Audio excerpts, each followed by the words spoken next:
So radioactivity, you have no idea which particle is going to decay. Okay. Just statistically, you know very accurately what fraction of them will. But the fact that you don't know creates a brilliant, beautiful, random number in a sense. Yeah. Okay. So Yeah. if you needed a random thing, you get a decaying set of particles, and you can draw randomness from that. That's as good a random as we can produce. 100% random as far as we know. Yeah, Right? as far as we know. Nothing better. And this is, the 1930s when Schrodinger was very unhappy with the state of quantum mechanics. He was not bragging about quantum mechanics. He was saying, surely you don't believe this.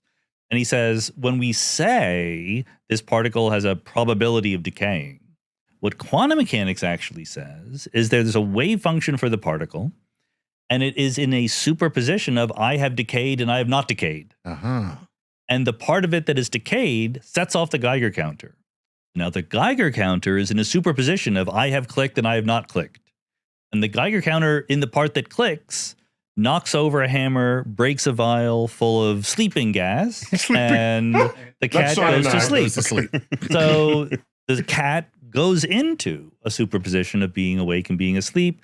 That's the whole point of the sort of Rube Goldberg gizmo that Schrodinger builds in there. But how does that help anything?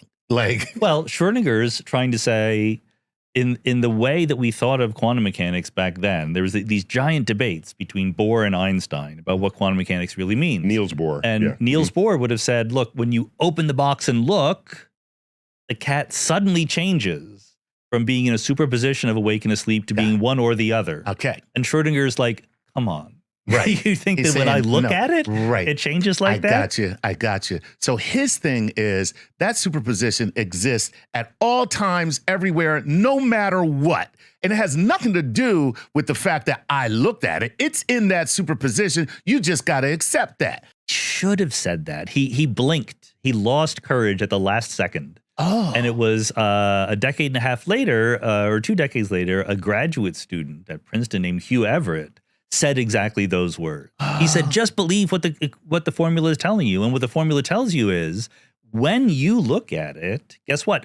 You enter into a superposition. Right. There's a part of you that has seen the cat awake and a part of you that has seen the cat asleep.